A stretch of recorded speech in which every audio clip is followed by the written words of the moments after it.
Brooks, you're going to be doing some active things here around the Orioles. Tell us a little bit about what you're going to be involved in. Well, Tom, thank you. It's nice to be here. Nice to be back with the Orioles. It's been a long time. I did the games on television with 2 or 3 gentlemen, and from 78 through 93, and then I've took off for the rest of the time, but it's nice to be back. And I'm going to get involved in a few community things that they do. I talked to John Angelos about 2.5 weeks ago. We had lunch, and we discussed some things I could get involved in. But, you know, the Orioles are very active in the community. They're always trying to get people to come to the ballpark because this setting is just amazing. I mean, I've been to a lot of ballparks, and this one is at the top of the line of baseball parks. And it's a wonderful place, exciting place. So that's the main thing I'm going to be doing. Now, the Orioles are having a little bit of a rough go, obviously, this season. Now, when you first started out with the Orioles, when you were 18 years old, it was a period of time before the Orioles started winning. Sure. Can you sort of like compare back into the 50s when you first arrived here to maybe something like this season, or was in that regard? Yeah, well, I arrived here right out of high school to join the Orioles, and I went on a road trip with them for a week knowing that I was going to go to York, Pennsylvania. But they struggled. They struggled the first year of 54, and 55 was not much better. But they started getting an influx of a lot of younger guys like Pappas and Barber and Jerry Walker. We had some guys that could play, and we started getting better in a hurry. And then really 1960 was the first time that we had a chance to win for a while.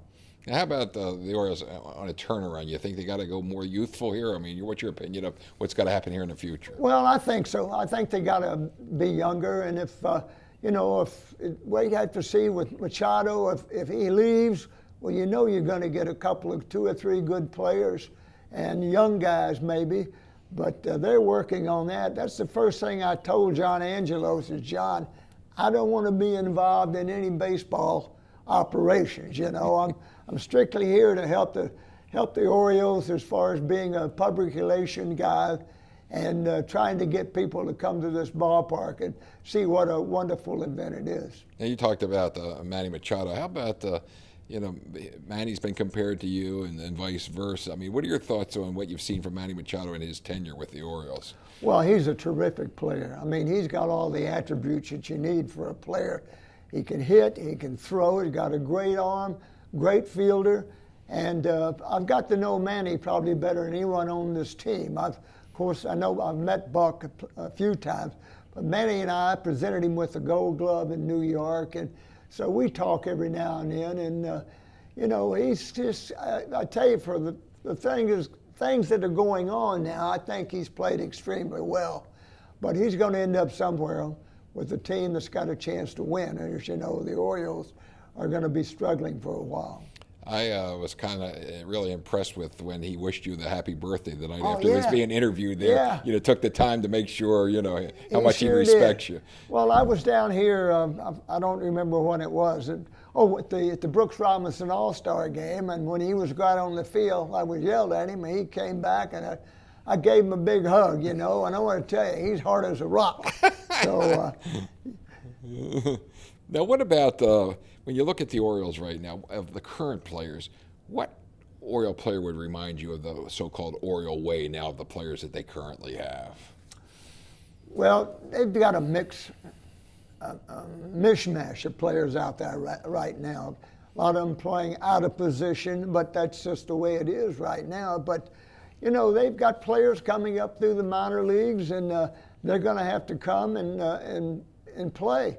It's just that it means a lot to have a young infiltration of players, and that's the way that if you can keep 1 or 2 guys coming every year, you'll turn this whole situation around. And obviously, lots of teams have to bottom out to get better. It's almost like a cycle now at this period, I think, for teams, right? Yes, absolutely. I mean, you take a look at teams like Milwaukee and several other teams that just had an influx of young guys, and they can play. Brooks, let's go back to when you first started playing for the Orioles and all. What was it like, the atmosphere, say, compared to today's game? I mean, there wasn't obviously as many statistics as there are right now.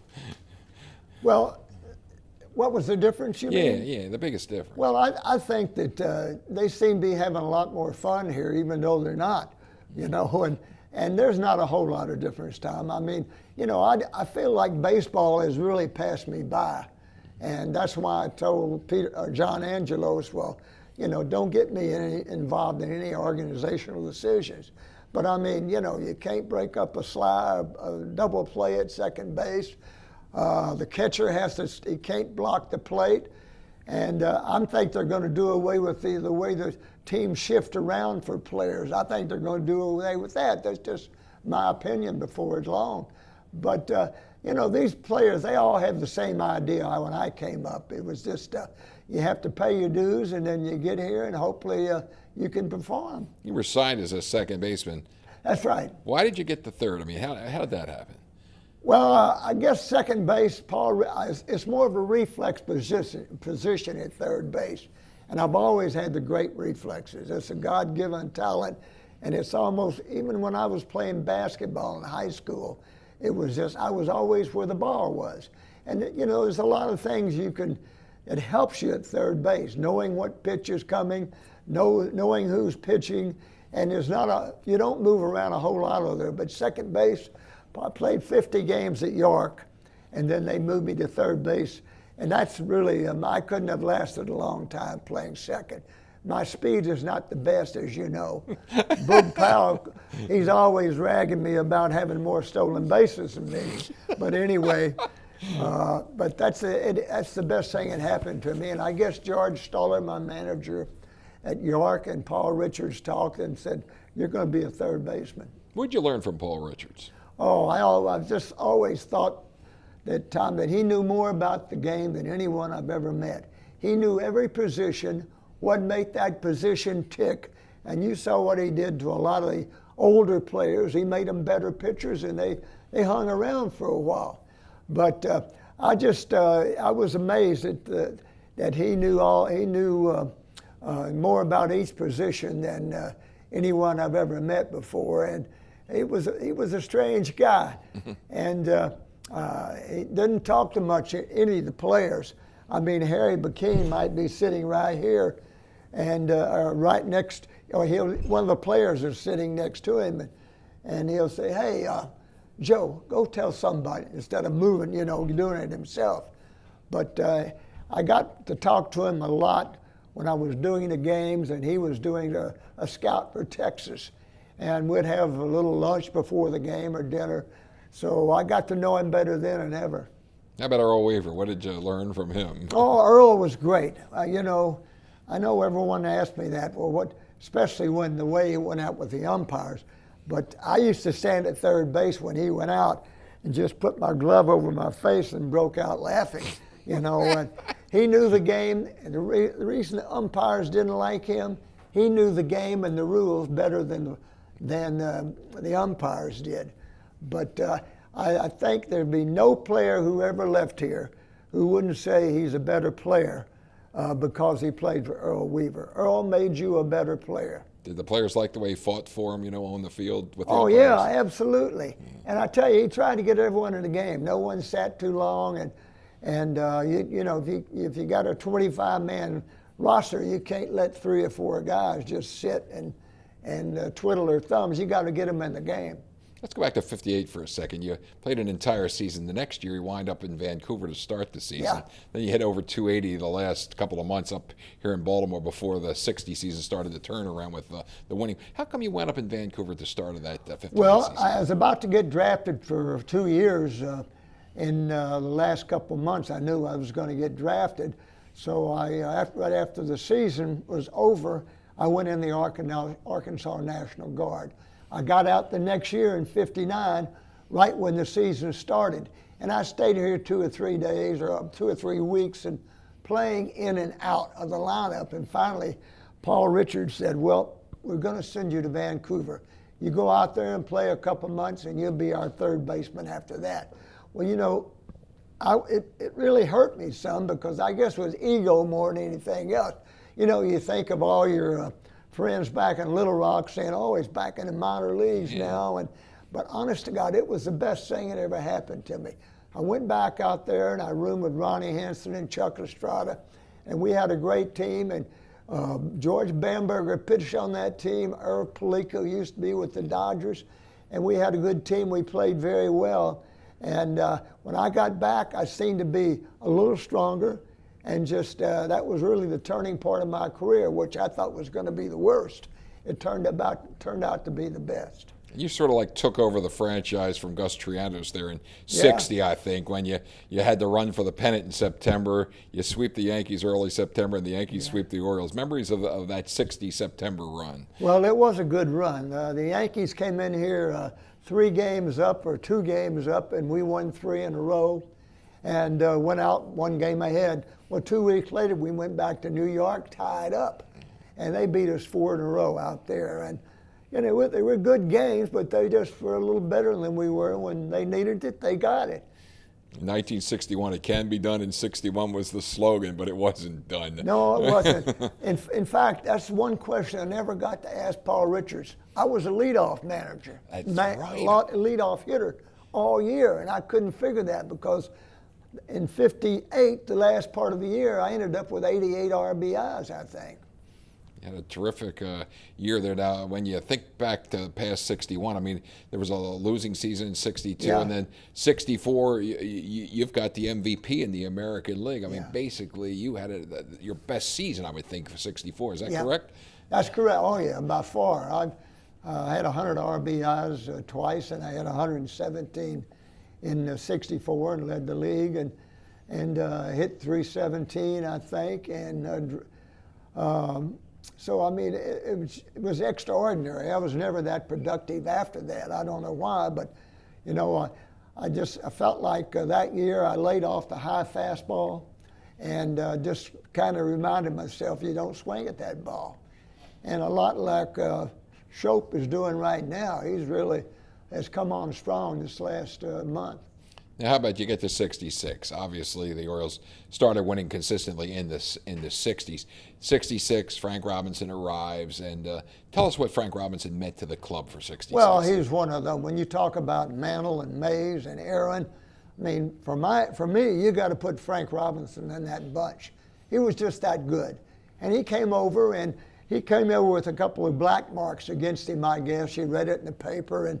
Anyway, we really didn't know what to think of Frank coming over here. We knew he was a great player. But boy, he fit right in with our club. We were easy to get along with, and he went on to win a Triple Crown, and he really propelled us right into the World Series that year. He invented the kangaroo court. Did you ever get nailed for that? Yeah, we had a kangaroo court, and he had I forgot what he had on, a judge's hat or something like mop. that. But we'd only do this when we won, Tom, you know, and we had a lot of commemorative things, like someone, don't remember his name, who was a terrible base runner in the Oriole organization, and we had an award named after him. Someone made a mistake running the bases, he'd get an old shoe. And we had 3 or 4 awards like that, but we had a good time with that. It worked out great. Now behind you is the leap, the famous leap with Dave McNally in the first World Championship on Memorial Stadium ground. Your memories of that and that World Series in I think it was trick photography. That's what my kids say. You never jumped that high in your life. And I said, well, anyway, that was a great moment. I mean, as a young kid coming into professional baseball, and you know, you go and win you play in the minor leagues, you get to the big leagues, you win a pennant, you get a World Series. Nothing better. I mean, how many players never win a World Series or be in one even? And that was exciting. And of course, when I look back on it now, I played in 4, and the 2 we were supposed to win, we lost, and the 2 we were supposed to lose, we won. So you never know what's going to happen when you play 7 games. But that was the most exciting thing. And when Frank and I hit back-to-back home runs in the first inning of the first game, I think that gave everyone a lift, you know, knowing, hey, we can play with these guys. Yep. And they didn't hit. They had a terrible batting average. We, won 4 in a row from them. And they didn't score after the first game. It was last two I know were 1-0 here, I think. How about Jim Palmer at age 20, starting out basically his first full season and beating the Dodgers? Well, that was exciting. I remember Jim and Sandy Koufax standing out, taking the pictures before the game together, and I looked at him like that, and he looked, he would look like he was, oh my gosh, Sandy Koufax, but he pitched terrific. Let's go to the 70 World Series. MVP of the World Series. Lee May, you rob him of that hit down the third base line at Riverfront Stadium. Let's talk about that play. I mean, that's seen by America for years now. Yeah, well, I get a lot of playback on that from different people. And I saw who was the shortstop for Cincinnati? Davey Concepcion? Yeah, I saw Concepcion this last few days, and we were talking about that. But it was one of those things where you just get it and turn around and throw, and it was right on the line, one hop to Boog. And he was, we got him. The thing I remember most about that World Series? What? First inning of the first game. Let me see, who was it? The shortstop. It wasn't Concepcion, it was another guy. Anyway, he hit a 24 hopper to me, and I get it, and I make a high throw to Boog for an error.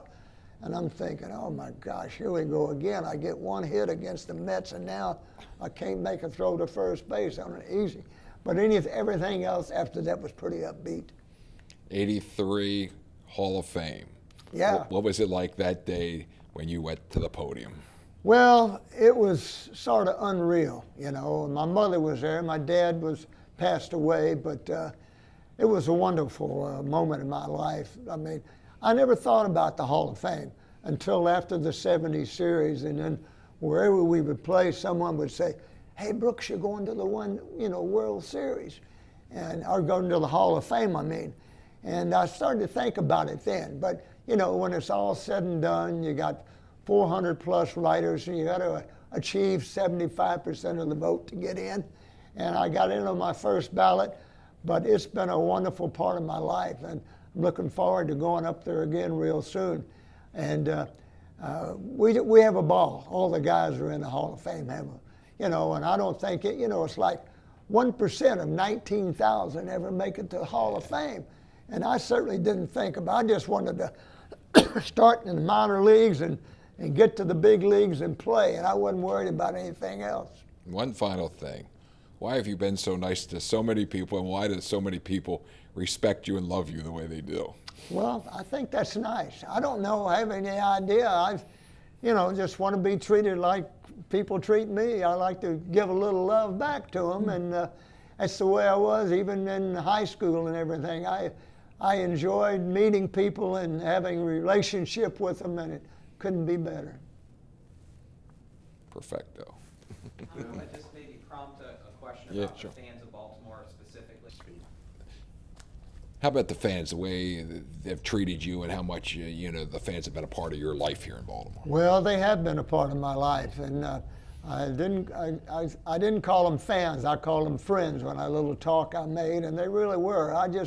I run into so many people even now, that had a little baby named Brooks, or they saw me when I was 12 years old, and that's important. I feel great about it. My wife Connie does too, and I love to say hello and meet people. And saw a couple of policemen come in, were outside the stadium. I just introduced myself to them, and I don't know if they knew who I was or not, but anyway, we had a little chat for a second today. But I love people, and that's where I think I can help the Orioles. And I said I'm a special assistant to the Orioles, and we'll find out what my job is. If it doesn't work out, Tom, that's fine too, but I think we're going to have a great relationship. You always had great relationship with the fans, the community, right, and absolutely. Everybody loves Brooks Robinson. Yeah, and that's what we want to do. This is a great ballpark, and we want people to come out and enjoy the game. And hopefully we'll win some games. When you win, that helps bring the fans in.